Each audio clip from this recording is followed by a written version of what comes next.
Você sabia que dores, enxaquecas, vertigem, ritmo cardíaco acelerado, arritmias cardíacas, fibromialgia, síndrome do intestino irritável, síndrome da fadiga crônica, asma e certas condições autoimunes podem estar ligadas ao estado emocional que somatiza no corpo? Ansiedade, depressão, transtornos de humor e estresse impactam diretamente o organismo.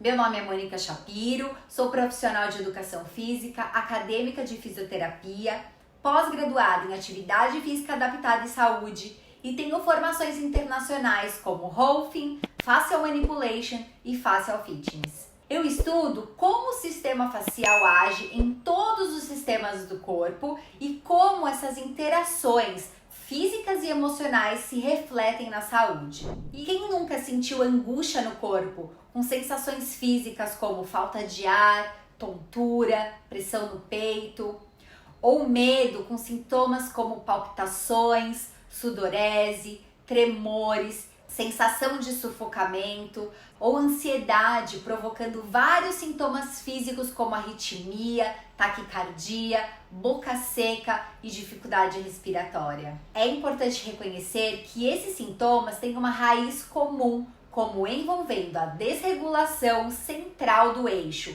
hipotálamo, hipófise, adrenal. Esse sistema influencia, por sua vez, as funções autonômicas, endócrinas e imunológicas em todo o corpo. Durante o estresse agudo, as modificações da estrutura do corpo visam lidar com o estressor real e provocar adaptação. Sob estresse crônico, essa adaptação pode se tornar muito cara para o sistema facial, uma vez que o estresse crônico é frequentemente acompanhado por inflamação crônica e o sistema imunológico ele atua principalmente no tecido conjuntivo. Fibroblastos, miofibroblastos, adipócitos, mastócitos, linfócitos e células vasculares podem liberar citocinas pró-inflamatórias como interleucina 1, interleucina 6 e TNF-alfa. Citocinas e enzimas podem fragmentar a rede da matriz extracelular, enfraquecendo assim o tecido conjuntivo. Prolapsos,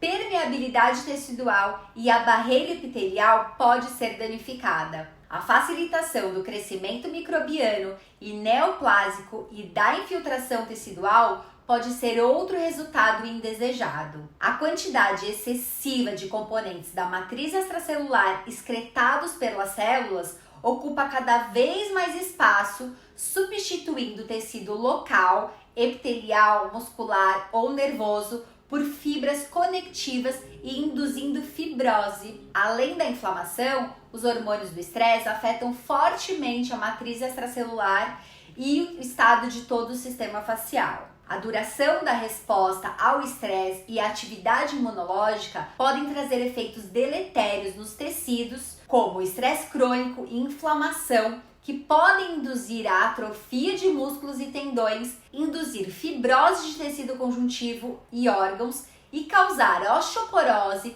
e fraturas ósseas, aumentar a retenção de líquidos e a inflamação. Por exemplo, a celulite, que facilita o crescimento desses adipócitos. Esses efeitos podem ter consequências sistêmicas e ameaçam assim a saúde. A remodelação do tecido conjuntivo e o aparecimento de miofibroblastos induzidos pela atividade crônica do sistema nervoso simpático podem causar fibroses, aderências teciduais e cicatrizes, que se tornam ainda maiores e mais rígidas devido às contraturas dos miofibroblastos. Essas tensões mecânicas podem atingir os núcleos celulares, onde alteram a expressão de diversos genes, alteram a bioquímica celular e aumentam a produção de citocinas pró-inflamatórias e fatores de crescimento que podem predispor à proliferação de neoplasias,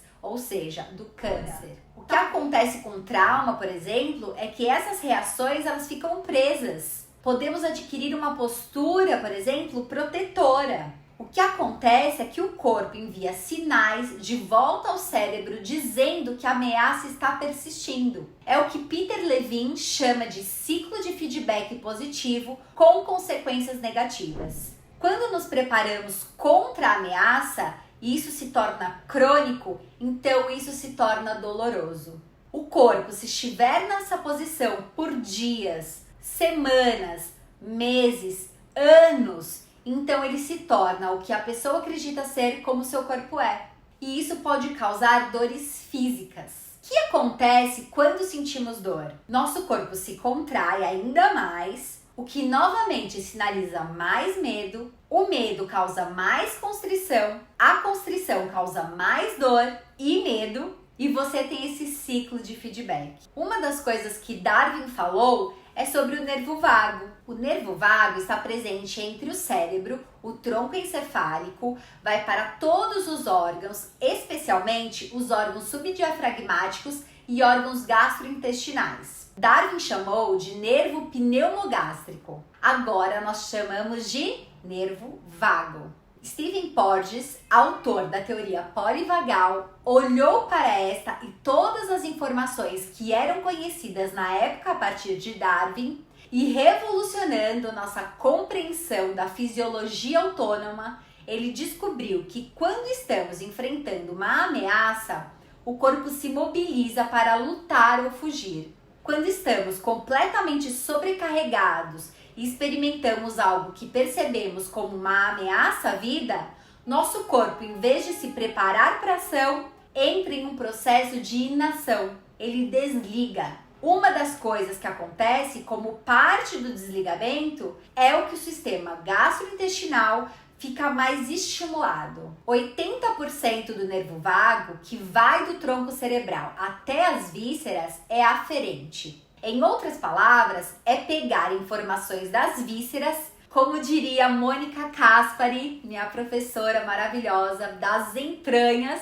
e trazê-las de volta ao cérebro. Novamente, como Darwin percebeu na década de 1860, você não pode separar mente e corpo. Quando você muda algo nesses circuitos primitivos, a mente muda. A mente começa a relaxar, a mente começa a ver novas possibilidades. Novamente, seja uma luta ou fuga ou uma ameaça à vida, este é um ciclo de feedback. Isso, de certa forma, nos lembra da unidade entre mente e corpo. E não podemos realmente entrar no cérebro. A única maneira de entrarmos no cérebro para acessar esses circuitos primitivos é através da sensação e da experiência somática. A dor em si se torna traumática. E em qualquer trauma, o nosso corpo ele endurece para nos proteger. Os nossos ombros ficam tensos, as nossas costas enrijecem, ou alternativamente nós desabamos. Trauma é algo que acontece no corpo. E a tensão é uma das principais causas da dor, uma das principais consequências do trauma. E assim, o corpo fica preso em um invólucro protetor para se proteger de uma ameaça externa ou de um conflito emocional. Então, essa tensão que fica presa em nosso corpo, podendo gerar dor, e a dor vai levar ao trauma. E a dor leva ao medo. E mais medo está perpetuando mais tensão, ou mais colapso, e mais dor, e assim vai. Portanto, esta é uma das causas muito comuns de dor, mas não é necessariamente ou mesmo provável que é devido a uma lesão física real. Você conhece alguém, ou até você mesmo, que fez exames e não acham nada no exame como causa? Ou alguém que tem muitas lesões e aparecem várias lesões nos exames e não sentem nada, não sentem dores. Nosso cérebro possui influência sobre o nosso corpo, assim como o contrário também é verdadeiro. Por isso, tratamentos envolvendo o emocional podem contribuir para melhorar sintomas físicos e tratamentos físicos melhorar sintomas emocionais. Não existe separação. Em vez de perceber que nos sentimos imóveis e que isso é uma coisa física do corpo e que pode mudar, tendemos a psicologizar isso como um sentimento de impotência. Isso não significa que algo está errado comigo. Significa que talvez algo esteja certo comigo. Que meu corpo está simplesmente tentando me ajudar de maneiras que eu não reconheço. E às vezes pode ser que a mente esteja lutando contra o que o corpo está tentando fazer. Se você tem algum bichinho de estimação, você já viu o seu cachorro ou seu gatinho se enrijecer quando talvez não entendesse o que estava acontecendo? Eles param tudo. O animal para tudo. Eles estão completamente congelados, completamente imóveis e demoram um pouco até que possam verificar que é um som que eles escutam, do vizinho, por exemplo, de uma buzina, ou o que quer que seja. Não é realmente uma ameaça à vida. Então, eles se moverão automaticamente e a chave é mover. Eles moverão seus corpos através e além do medo. Os animais estão fazendo coisas o tempo todo para aliviar a tensão e o estresse. Fazem uma autorregulação. O meu gato sempre se espreguiça e boceja. O que ele está fazendo? Essencialmente é dissolver o estresse que pode ter ocorrido em uma situação ameaçadora, como se assustar com o som do vizinho ou com esse som da buzina. E eles passam o dia inteiro regulando o nível de tensão através de alongamentos e outros tipos de movimentos semelhantes. E isso os ajuda a voltar ao equilíbrio, voltar a esse equilíbrio interior. Os animais fazem isso e guiando as pessoas através disso, elas podem sentir isso também. O animal tem uma habilidade inata, mas nós também, porque em última análise somos animais. Para descarregar esse estado de excitação e nos trazer de volta ao equilíbrio, para que não levemos isso para o dia seguinte ou por anos, então sempre temos que voltar ao neutro, sempre temos que voltar ao equilíbrio. Isso é embutido, é inato e é disso que se trata a autorregulação. A teoria polivagal e outras teorias emergentes ajudam a elucidar as conexões entre os sistemas do corpo, o cérebro e os processos da mente, oferecendo maior percepção de padrões complexos de processos integrados de cima para baixo e de baixo para cima, que são inerentes às terapias mente-corpo. A teoria polivagal delineia 3 plataformas neurais distintas em resposta ao risco percebido, ou seja, segurança, perigo e ameaça à vida. No ambiente que opera em uma hierarquia filogeneticamente determinada, consiste com o princípio jacksoniano de dissolução.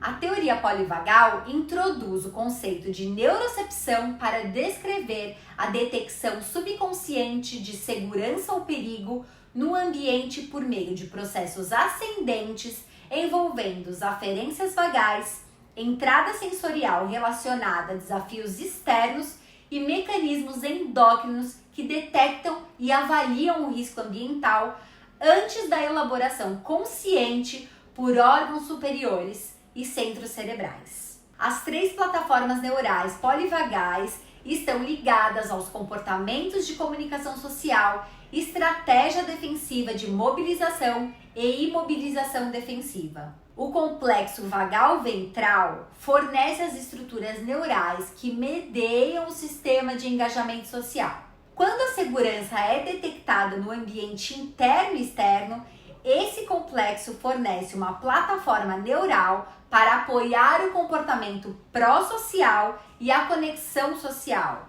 ligando a regulação neural dos estados viscerais que suportam a homeostase e a restauração da expressividade facial e os domínios receptivos e expressivos da comunicação, como, por exemplo, vocalizações e maior capacidade de ouvir a voz. O componente motor, que se origina no núcleo ambíguo, regula e coordena os músculos da face e da cabeça com os brônquios e o coração. O sistema nervoso simpático é frequentemente associado a comportamentos de luta e fuga. Comportamentos de luta e fuga requerem ativação do sistema nervoso simpático e são as estratégias de defesa iniciais e primárias recrutadas pelos mamíferos. Essa estratégia de defesa requer aumento da produção metabólica para apoiar os comportamentos de mobilização.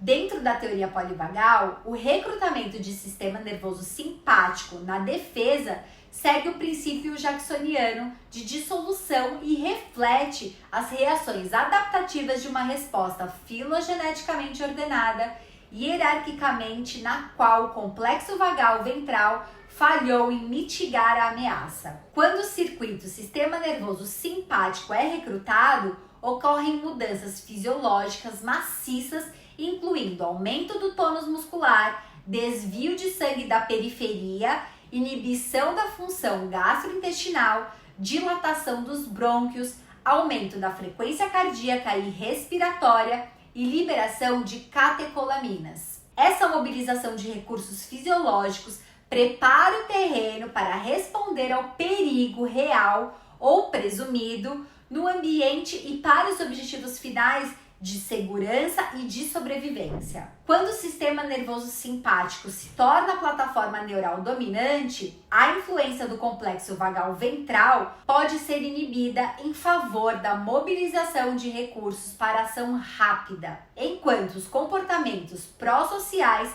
e a conexão social estão associados ao complexo vagal ventral. O sistema nervoso simpático está associado a comportamentos e emoções como medo ou raiva e ajudam a orientar o ambiente para proteção ou segurança. O complexo vagal dorsal origina-se do núcleo dorsal do vago e fornece as fibras motoras vagais primárias para órgãos localizados abaixo do diafragma. Esse circuito é projetado para responder de forma adaptável ao imenso perigo ou terror e é a resposta mais primitiva, ou seja, evolutivamente mais antiga ao estresse. A ativação do complexo vagal dorsal na defesa resulta em uma resposta passiva caracterizada por diminuição do tônus muscular, redução dramática do débito cardíaco para reservar recursos metabólicos, alteração na função intestinal e da bexiga por meio da defecação reflexiva e micção para reduzir as demandas metabólicas exigidas pela digestão ou outros processos corporais. Essa inibição das vísceras reflete uma tentativa de reduzir as demandas metabólicas e de oxigênio ao mínimo necessário para a sobrevivência. A teoria postula que por meio dessas plataformas neurais, estados fisiológicos, atributos psicológicos e processos sociais são conectados, emergem e são disponibilizados ao indivíduo. O estado fisiológico, estabelecido por essas plataformas neurais em resposta à ameaça ou segurança, conforme determinados pelos processos integrados de neurocepção, permite ou limita a gama de características emocionais e comportamentais acessíveis do indivíduo. Sugere-se que a atividade vagal através das vias vagais ventrais reflita a regulação e a resiliência do sistema, onde o tônus vagal cardíaco alto se correlaciona com processos mais adaptativos, tais como regulação da atenção, processamento afetivo e flexibilidade dos sistemas fisiológicos para se adaptar e responder ao ambiente. O controle vagal também se correlaciona com a ativação diferencial em regiões do cérebro que regulam as respostas e avaliação dessas ameaças, da interocepção, regulação emocional e a promoção de maior flexibilidade em resposta ao desafio. Por outro lado, a baixa regulação vagal tem sido associada ao processamento de baixo para cima e de cima para baixo mal adaptativo, resultando em autorregulação deficiente, menos flexibilidade comportamental, depressão, transtornos de ansiedade generalizada e resultados adversos à saúde, incluindo aumento de doenças autoimunes e até câncer. O nervo vago é composto por 80% de fibras aferentes e serve como importante canal de comunicação interoceptiva sobre o estado das vísceras e do meio interno às estruturas cerebrais. A interocepção tem sido explorada como essencial para a ponte do processamento de cima para baixo e de baixo para cima e na investigação das relações entre sensações, emoções, sentimentos e equilíbrio simpatovagal.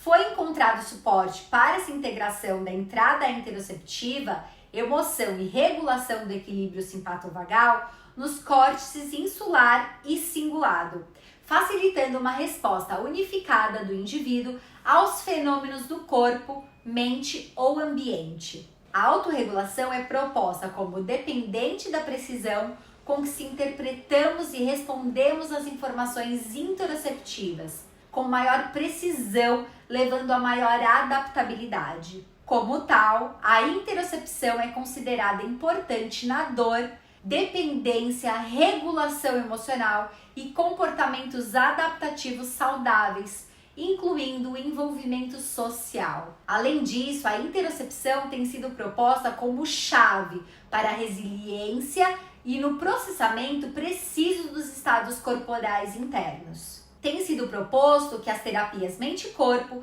são uma ferramenta eficaz para a regulação da função vagal. O exercício, principalmente os estímulos da face, com liberação miofascial, alongamentos, respirações, são ferramentas que podem nos ajudar a começar a sair dos padrões corporais, os padrões de tensão que podem gerar uma porção significativa da dor, se não toda a dor. É como um quebra-cabeça da dor. E é muito mais complicado do que alguém poderia pensar a princípio. Não é apenas, eu estou com dor física e preciso que alguém vá ali e conserte a minha dor. É muito mais complexo. É uma complexidade desse quebra-cabeça da dor e a complexidade do ser humano. Não existe apenas um tratamento, um estímulo que serve para todo mundo. As ferramentas que funcionam com uma pessoa podem não funcionar com outra. Por isso é muito importante estar aberto para explorar diferentes possibilidades e saber que não somos lineares. Portanto, estratégias que limitem os efeitos deletérios do estresse crônico e da inflamação em particular, dieta anti-inflamatória, atividade física correta, boa higiene do sono, suporte social e alívio do estresse são primordiais para regular a melhor interação entre todos esses sistemas. E agora nós vamos fazer uma prática rápida para você sentir isso no seu corpo. Então, eu vou pedir para que você fique de uma forma confortável, eu vou continuar aqui sentada. Primeiro, sinta como está o seu corpo, sinta como você está se sentindo nesse momento, como está a sua respiração, como está o seu estado emocional e físico. Só observe. Então, vamos começar com uma inspiração bem profunda e uma expiração mais profunda e mais lenta. Então, nós vamos inspirar em 4 tempos e soltar o ar em 8 tempos. Inspire pelo nariz e solte o ar pela boca ou pelo nariz, o que fica mais confortável. Então, vamos lá? Vai inspirar, expirar.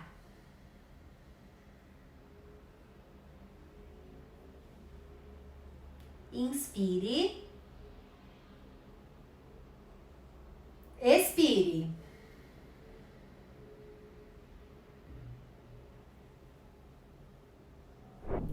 E podemos fazer isso várias e várias vezes, até ir sentindo essa relação física e emocional serenando, nos acalmando.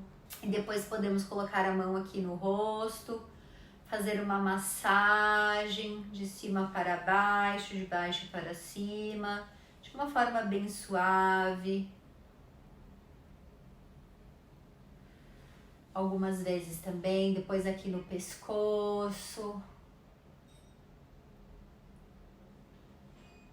Essa é uma região bem importante para o nervo vago. Depois podemos colocar a mão no nosso abdômen, aqui perto do estômago. Fazer algumas respirações, trazendo o ar aqui na sua mão e soltando o dobro. e sentindo o corpo todo, relaxando, se entregando à gravidade.